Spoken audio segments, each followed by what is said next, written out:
Thank you. Senator Cantwell. Thank you. Mr. Golding and Ms. Erickson, you know, I think people hear some of those salary numbers and think that that's out, very well paid. But as you pointed, Mr. Golding, when you're welding underwater, it's a very unique skill set.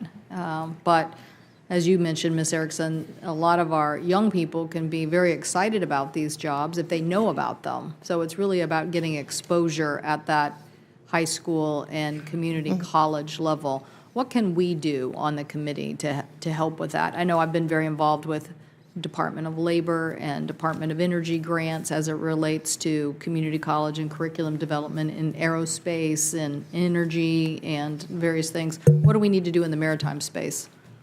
Well, in terms of the secondary level, at a high school level, the Perkins, the Career and Technical Education Act, I think would be a place that maybe put some emphasis on meaningful secondary training. Like you may be familiar with the Maritime Industrial Council, Dave Gehring. He created the Washington State Core Plus curriculum for both mariners and shipyard workers.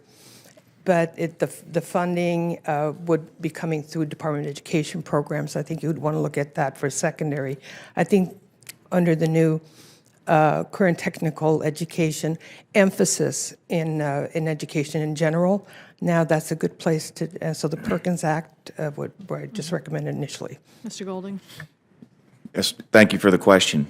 The specific funding around our program came through a TAC grant, which was a Trade Adjustment Assistance Community College Career Training Grant that was granted to the Mississippi River Transportation Distribution Logistics Consortium.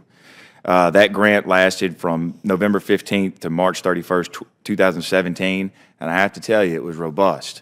It was close to $24 million. That was placed in 9 community colleges around the country. 2.1 million of it went to Hines Community College right there in Vicksburg, Mississippi. We split that 50-50 between trucking and maritime. That propped up our initial training program. That funding expired, and I'll tell you, the program was so valuable to us that Hines Community College and the member companies that participate in this paid our way until new funding came. That funding came through the Department of Agriculture, through the Delta Regional Authority locally in Mississippi. The funding we got was $80,000. And I can tell you that we're making the most of it. But I also know that from our standpoint, to train these young men and women, we have over $2,000 in each participant in these classes, whether it be pre-employment or whether it be cost of the class. Any funding that can go grant-wise in any direction, I can tell you that our industry will take it to help train these mariners.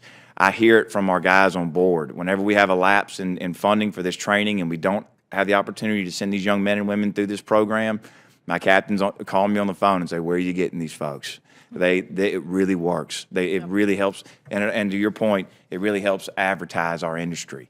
We are passively overlooked so many ways, and I can tell you that as we've gone out and actively recruited in our communities and around the country, we've found great untapped talent out there that has also, I think, views our industry as untapped as well. Well, I will look forward to working with you also on the infrastructure investment on the lock and dam side. I can't tell you, having done the Freight Act, how important that is. If you lose capacity to move on a timely basis, you will lose, your ports become less effective as a movement of product. That Absolutely. Is their destination. Somebody decides to just buy from somebody else, and we just can't afford that. No.